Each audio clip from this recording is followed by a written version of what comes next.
Good evening, everybody. Big Mike back here with you once again. Welcome back to Big Mike Talks, where today I'm going to be talking about Monday Night Raw, NWA Power, and AEW Dynamite, in which three really good shows, and let's get right into it. So, with Monday Night Raw, we start off, we see Cody Rhodes arriving in the arena, which is immediately interrupted by a Drew McIntyre in-ring promo, pretty much going over what happened to him the previous week in the world title match against Seth Rollins, about Priest pretty much screwing him out of the world title with the cash-in, because he couldn't wait until after, which is what most cash-ins do. He then talks about leaving WWE for another promotion for 9 years, then come back to a really good response. Of course, that brings out CM Punk, who says, so far you've been all talk so far, and you need to get your butt kicked. Drew then reveals he's going to enter himself in the Royal Rumble, and as soon as he sees Punk, he's going to go after him. And then Punk says, basically,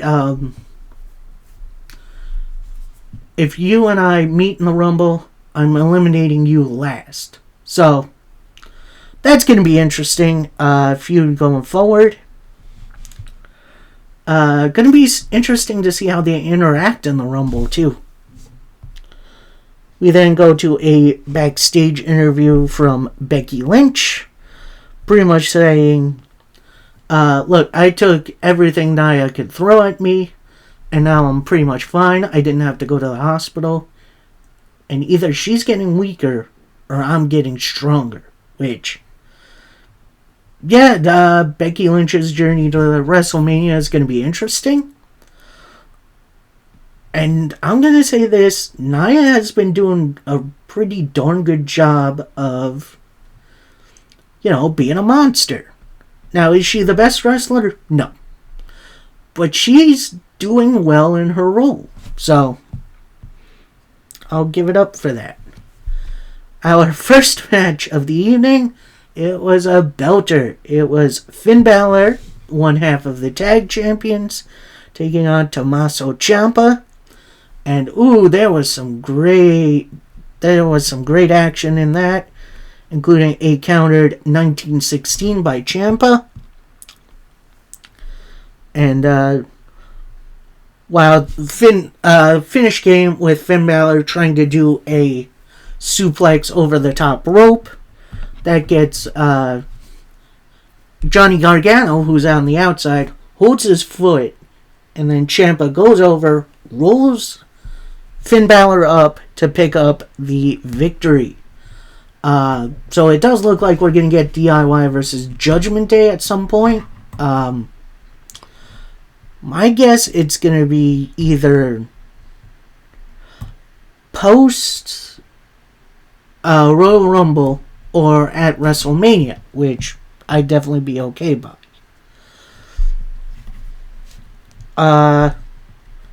Next up, we got Kofi Kingston taking on Ludwig Kaiser. So a little New Day versus Imperium job going on. And this match it did start out really, really good. And, both guys were beating the tar out of each other. At one point, they both dropped to the outside. Kofi is trying to get back in. Kaiser holds him for the 10 count. A double count out, in which normally I'd be a little pissed off at that. But what came after was really good, as Kaiser continued the attack on Kofi Kingston, trying to get revenge on Kofi for injuring Giovanni Vinci last week, although accidentally. But, this is going to be an interesting story, and we'll see.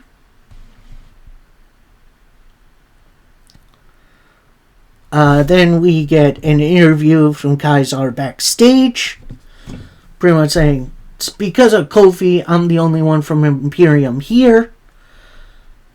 And Kofi took Vincey's head off, and tonight I took his. So, nice, easy interview from Kaiser, revealing his motivations for what he did, which, normally under Vince, we probably wouldn't have gotten that little moment, but Triple H really knows what he's doing. Anyway, we then go into an interview with Nia Jax, because, why wouldn't we be? She comments on her win over Becky Lynch last week, in which she asks, why is everyone so shocked? What would be more shocking, Michael, is if I broke your face like I did Becky, which, that'd be funny. Now I can be more focused on the Rumble, and there is not a man nor woman that can stop me.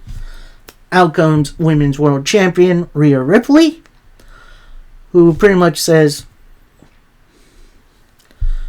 Nia, while you like to talk a big game, out here acting like you already won, I threw you out of the Rumble last year, which I completely forgot about.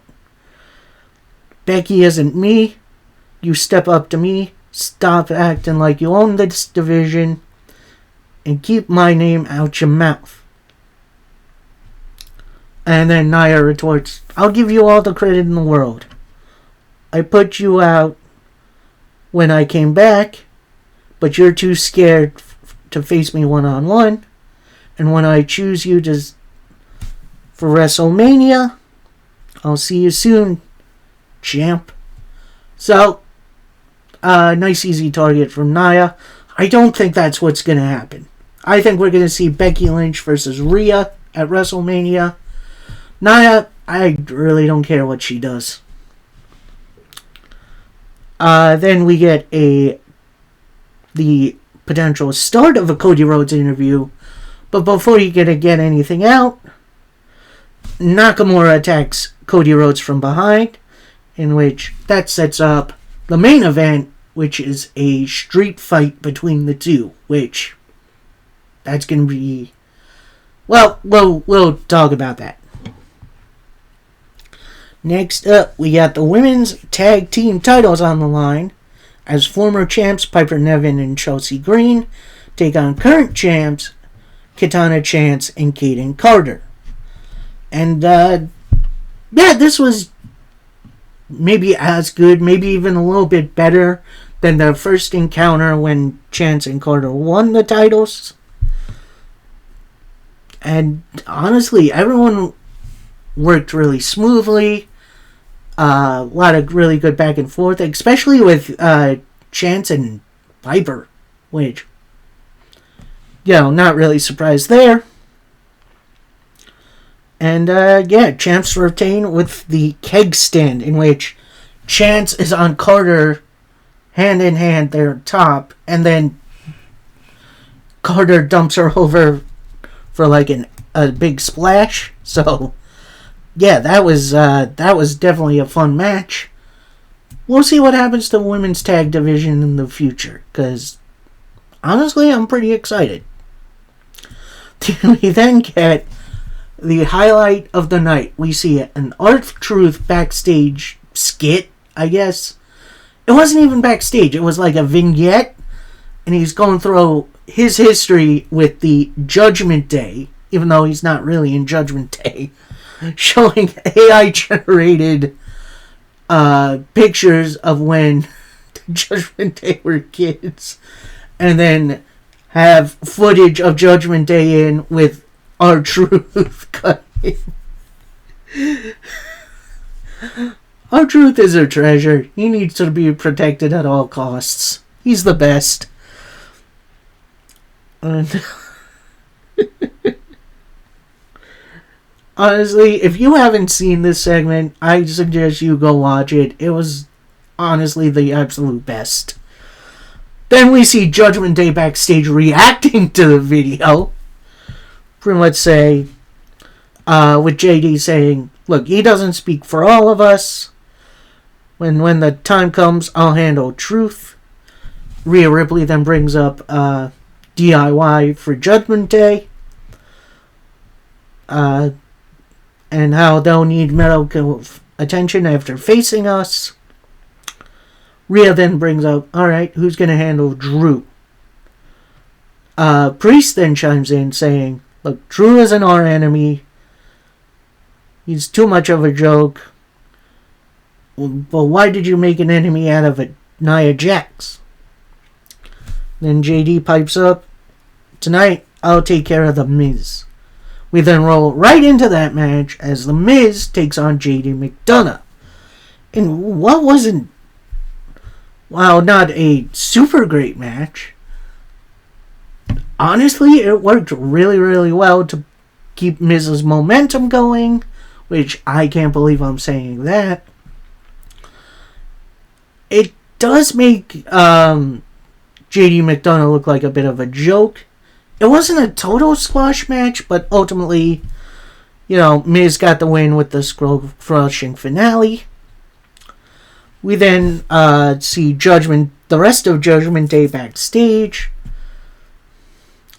They're pretty much saying, alright, with this little setback, we'll go over our plans for next week, and we'll get things in order. We then get a Seth Rollins promo,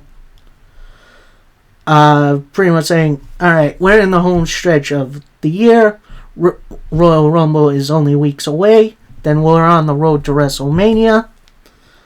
My WrestleMania record has always been pretty good.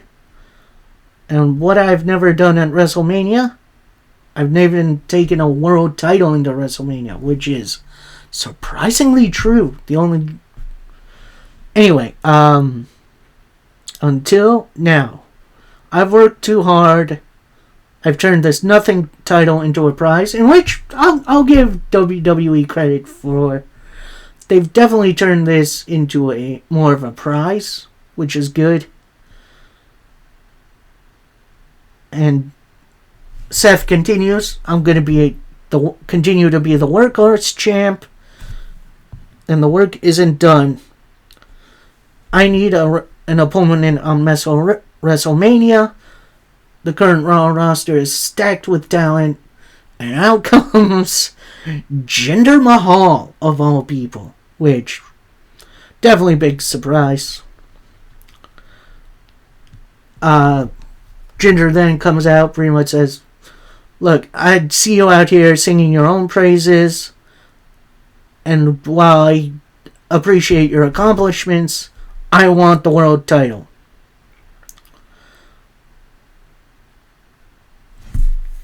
And I speak the truth, when things don't go your way, you go away. And you haven't beaten me. You dare overlook me? You disrespect me? That won't be tolerated.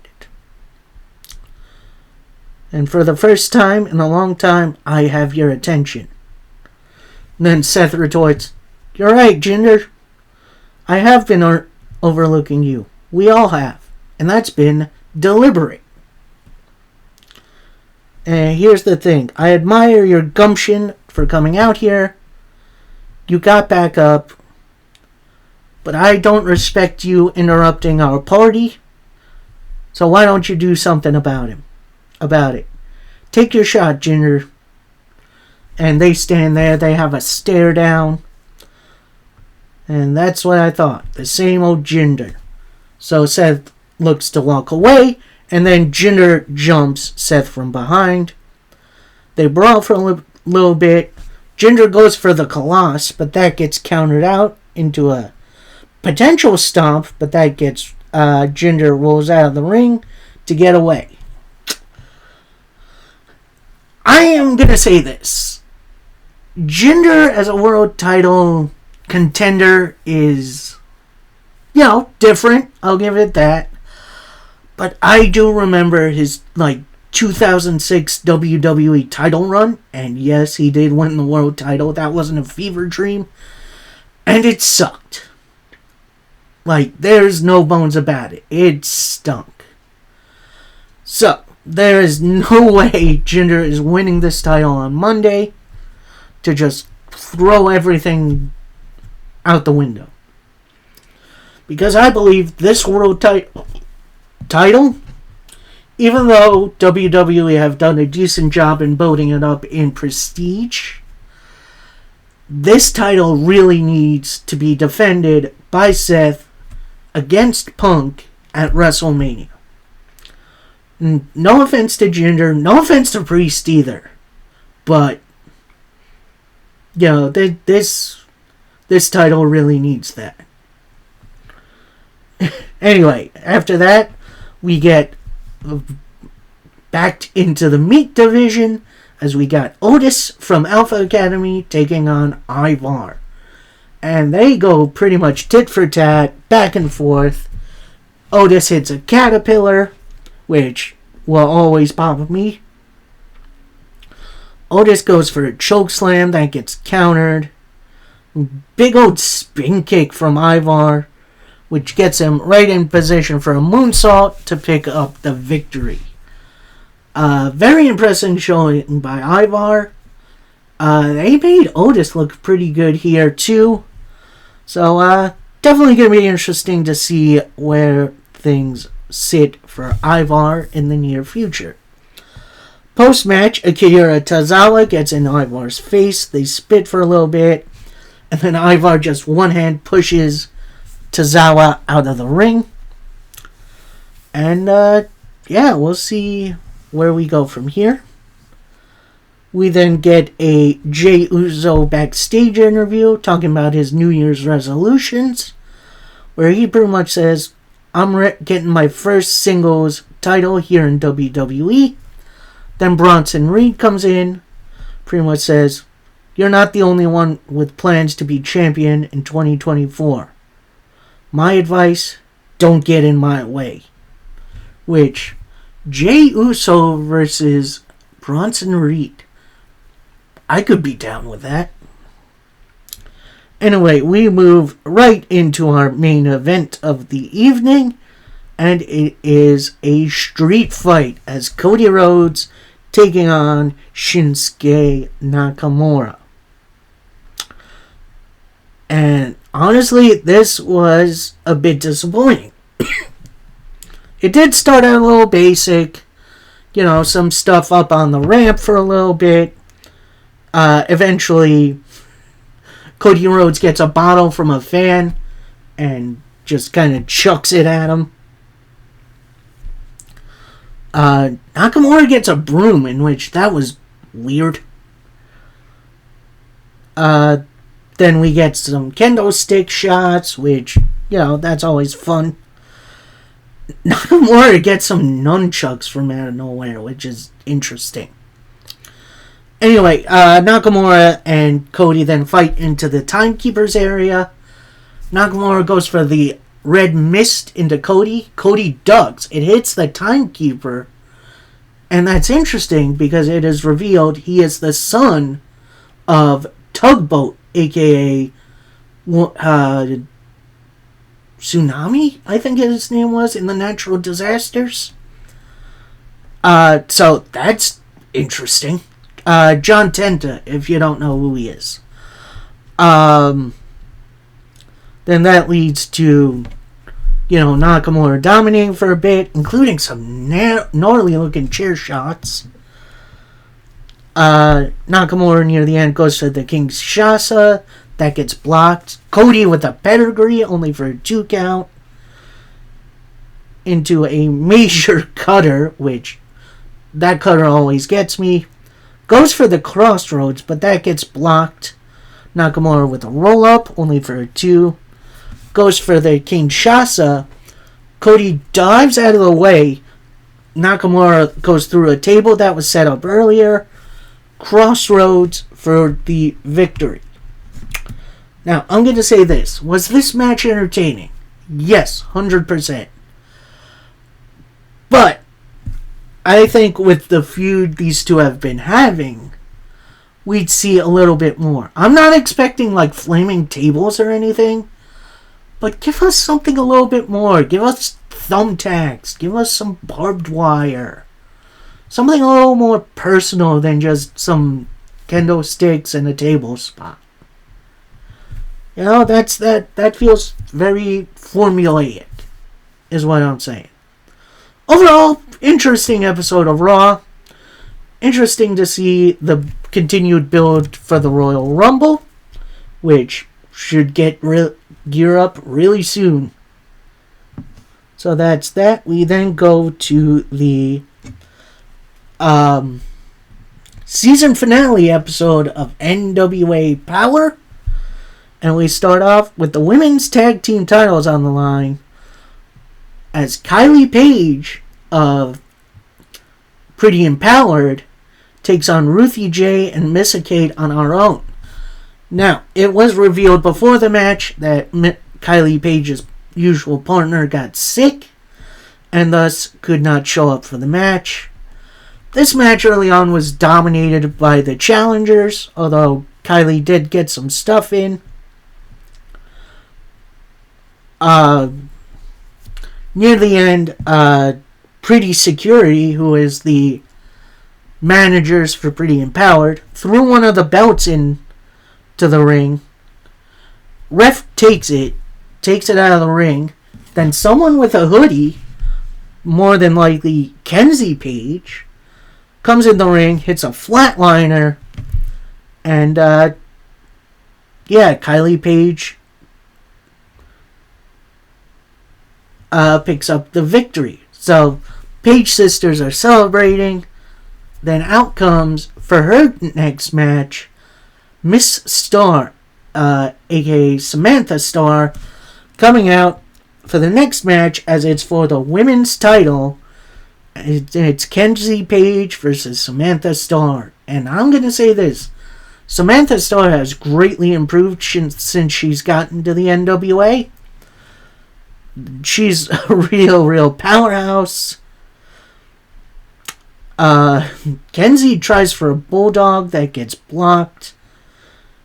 Samantha Star with a massive fallaway slam, in which Kenzie's like holding her arm, kind of looking sad. Ref checks on her. Samantha Star looks to rough up Kenzie Page a little bit.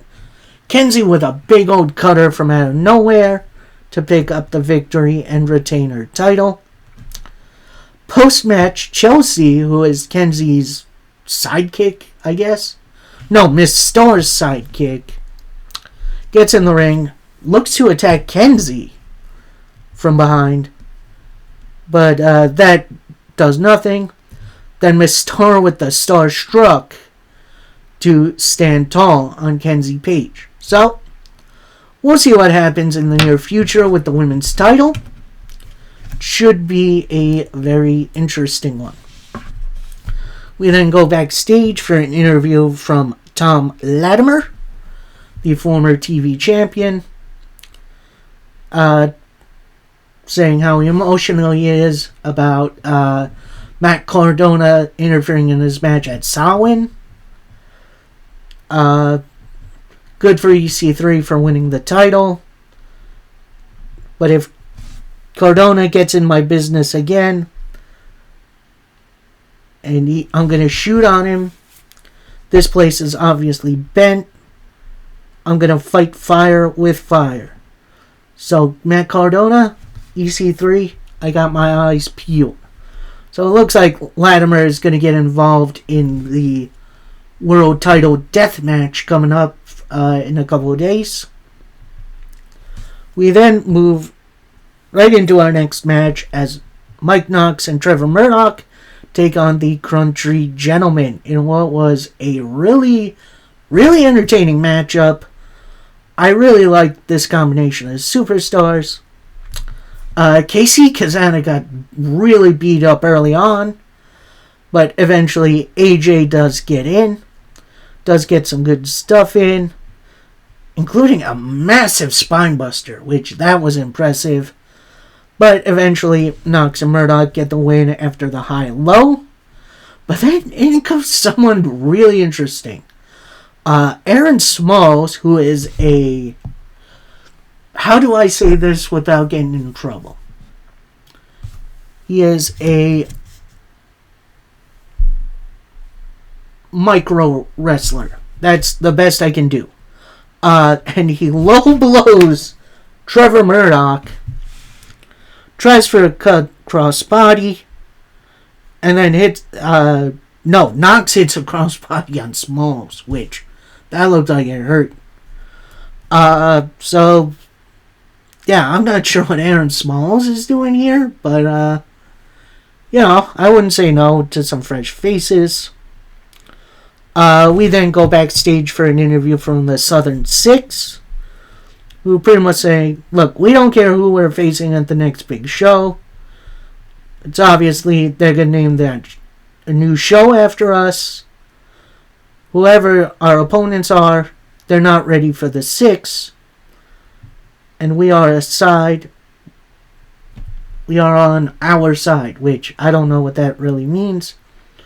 Real talk, whoever it is, relish in it, because you're taking on the Six. Which, nice little promo to hype up whatever is going to happen with these three in the future. We then get a really big surprise. It's the NWA World Title is on the line as Jack Stane takes on EC3. And it starts off really, really quickly as Jack Stane attacks EC3 with a big boot, whiffing on an elbow drop. EC3 tries for a couple of takeovers. That gets blocked. Eventually, EC3 gets it done. Jack Stane goes for a big splash. That misses. Near the end, Jack Stane hits a pop the trunk, but only gets the 2 count. Dane goes for a Trap City, but that gets countered. EC3 with like 3 1%ers, which were very awkward, to win and retain his title. I do wish this match got a teeny tiny bit more time, but overall it was a fun little matchup, and I'm excited to see EC3 versus Cardona, because I'm a bit of a Cardona fan, let's say that. So that was NWA Power.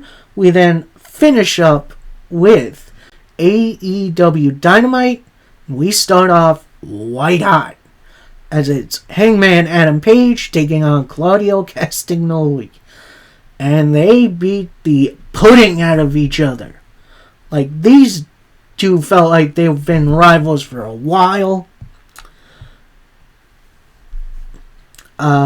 Near the end, Claudio counters the buckshot lariat, including a couple of uppercuts into a 2. At one point, they're outside the ring. Hangman Adam Page goes on this little terrace kind of thing. Goes for a moonsault. That gets caught. Claudio lawn darts him into a wall, essentially. But then Hangman gets back up, hits a big old DDT, then hits the moonsault.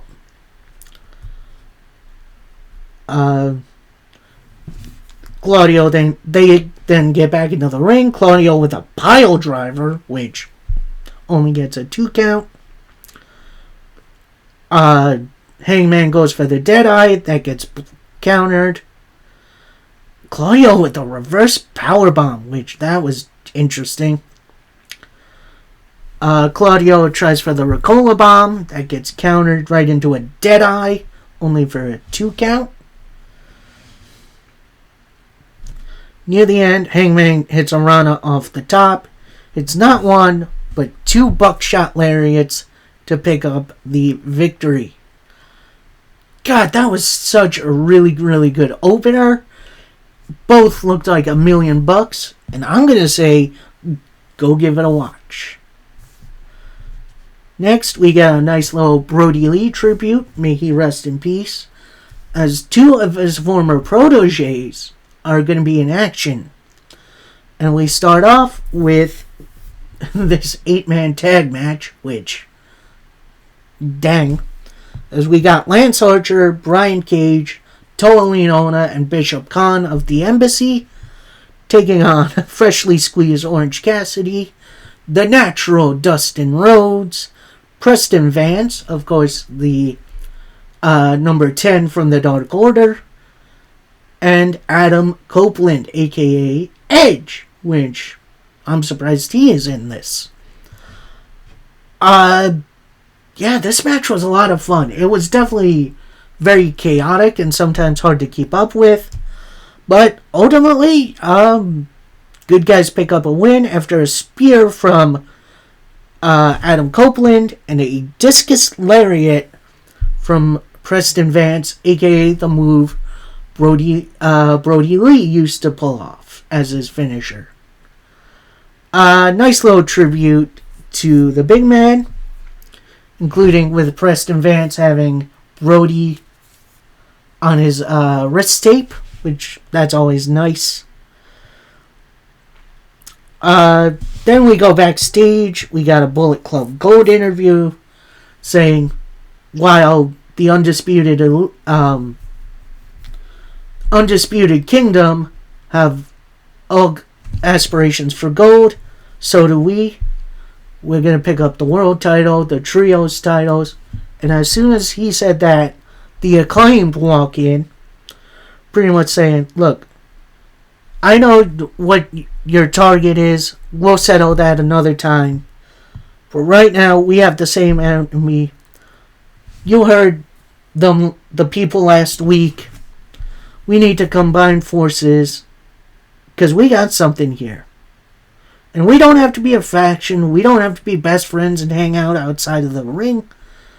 Think of them about us more as a gang. And then Jay White retorts, we'll think about it. We'll get back to you. So, Acclaimed and Bullet Club Gold combining forces. That could be interesting. So next up, we head to the ring for a Samoa Joe promo. Bruno says, look, I've been destined for this all the time. No offense to MJF. I was made to be world champion. And now, as your new champion, I'm making changes to the championship protocol. From the man who made a bad deal with the devil, there's no more whining for a title match. You have to win matches, and then you submit your win-loss record to the championship committee, and then you'll get stomped out by me. And for the potential new challengers, your champ is here waiting. That brings out Swerve Strickland right out the gate, in which, yeah, I'm hyped. I would be hyped for that match. Where he pretty much says, a couple months ago, I told Hangman Page there was nothing personal between him and I. I just wanted his spot, and I took it. And that's going to be the same how this happens with me and you. I'm going to take that title, and I'll be happy to make it as personal as you want. Swerve and Joe have a little stare down. Out comes Hangman Page, who pretty much says, look, I'm calling my shot now. 2023 held a lot of beef for me.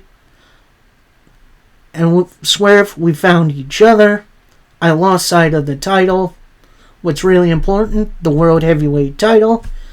In 2024, I'm going to make it mine. I haven't forgot what you did to me, Swerve. I'm going to take it as revenge.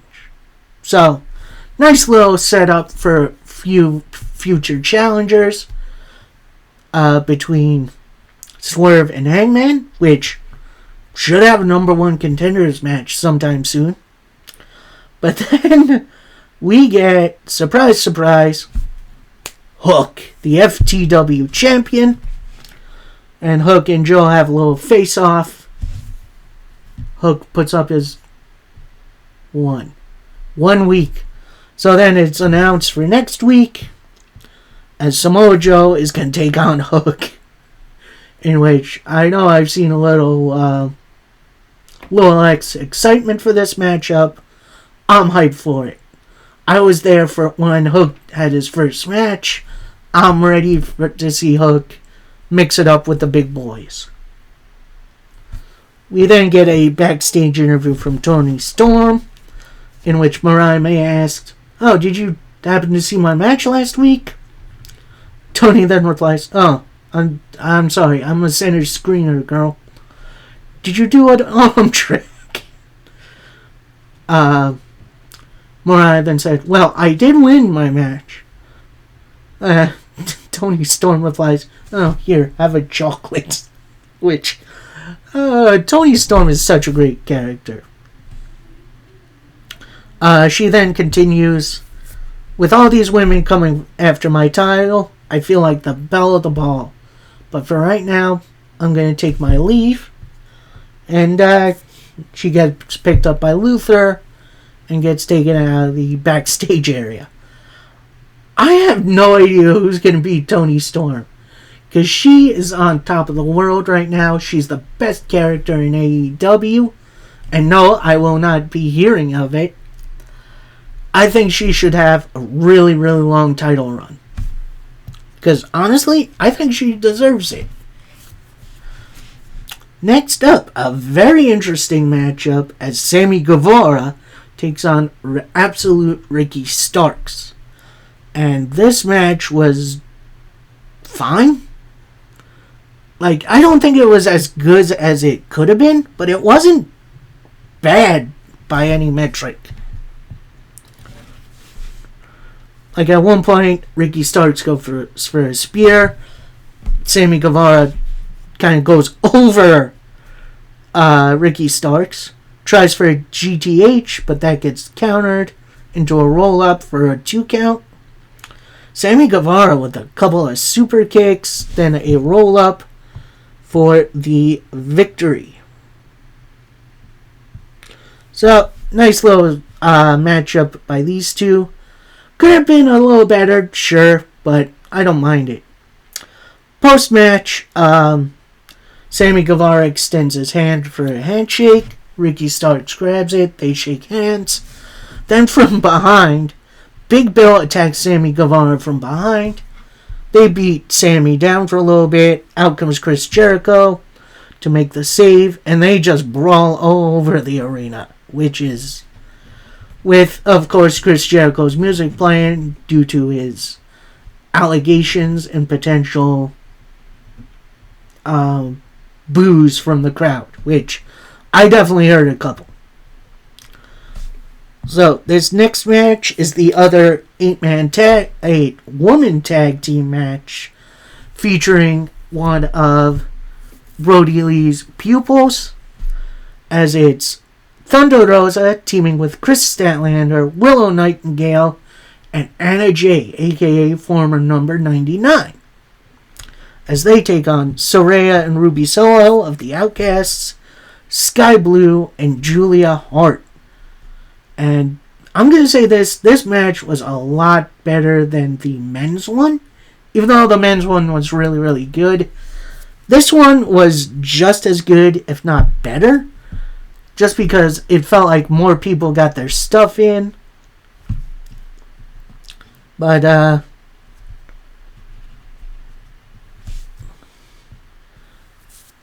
match finish came with Anna Jay looking for the Queen Slayer. That gets blocked. Sky Blue in hits a super kick. But then Anna Jay with the Queen Slayer for the submission victory for her team. Definitely a lot better than the men's match, but again, another fitting tribute for Mr. Brody Lee. Then we get a Wheeler Yuta vignette promo, in which he says, "Look, I'm no one's young boy. I will not be disrespected. I have a 9-match win streak, and Eddie Kingston, I want you on Rampage." So, later tonight, we're going to see that match go down. Should be a fun one. Next match up, we got Roderick Strong, of course, being led to the ring by the Undisputed Kingdom, taking on bounty hunter Brian Keith, who has really been making a name for himself on AEW. And, this was a hard-hitting affair. Although it was relatively quick, especially after Roderick Strong hits an end of Heartache. I do wish Brian Keith got a little bit more spotlight, but I do think we'll be getting that in the near future. Post-match, Adam Cole gets on the mic. Pretty much says, I told you all this place was going to change. So many are worried about earning respect, but we take it. Roddy, he's one of the best. The international title is pretty much his. The Kingdom, the greatest Ring of Honor tag champs ever. They never got the respect they deserve. And our monster Wardlow. Wardlow is now surrounded by people who give him respect. And we are going to win the AEW title. And here in AEW, we are the new Kingdom. Get comfortable. We're going to be here for a long, long time, baby. So, nice little promo from Adam Cole, keeping him in a little bit more of a spotlight, even though he's out hurt. Next, we get a Deonna Purrazzo backstage interview in which she reveals, she's still on Cloud 9. And Tony, while you pretend to not to know me, you're going to have to check this out, as this Saturday on Collision, I'm going to make my debut, in-ring debut. Red Velvet she reveals, I'm also going to be on Collision, making my Collision debut. Let's stir it up with Sky Blue during her taunt, which I love. We're going to be getting that match for the Collision. That should be a lot of fun. And find Alamo for AEW Dynamite. We got a Tornado Tag Team match playa, in which the Don Callis family, being represented by Powerhouse Hobbs and Konosuke Takeshita, take on Sting and Darby Allin with Ric Flair in their corner. That'll be important for a little later. This match pretty much started right off the bat, including many weapon spots, including a bunch of chair shots.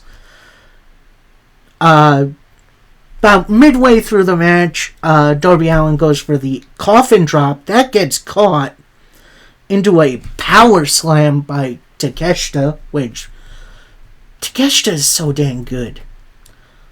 A little bit after that, Hobbs and Takeshita have Darby Allin's arms and legs all tied up. They start swinging him. Release right into the ring ropes, in which, I'm sorry, that shit's gotta hurt. Sting gets back in. He tries to fight back. Kind of gets cut off. Darby then comes back, hits a coffin drop from up top. Up from the seats. Sting with a Scorpion Death Drop from off the stage, which, that's crazy. Through in a waiting table, and Sting and Darby Allin pick up the victory. Post-match, Tony Schiavone asks Sting, who would you like your last match at La Revolution to be against? And who comes out? It's a super kick party! It's the Young Bucks. They come out. They're both wearing white and black. And they just start glancing towards the ring. And I know what a lot of people are thinking. Oh, why isn't he having a singles match? Dude's like 70 at this point. Tag team match does protect him a little bit. Plus, it gives Darby Allin a little bit more spotlight too. Plus, who says no to a Young Bucks match? Anyway, so that's it from me. I really enjoyed this week so far in pro wrestling. And oh boy, are we just getting started. As we got SmackDown tonight, we got Rampage. Then tomorrow we not only have Collision, we got Battle in the Valley from New Japan Pro Wrestling. And then we finally got the return of TNA Wrestling, as it's hard to kill. I'm excited for this week in the rest of the week in wrestling. I hope you are too. And until next time, happy wrestling, everybody. Peace.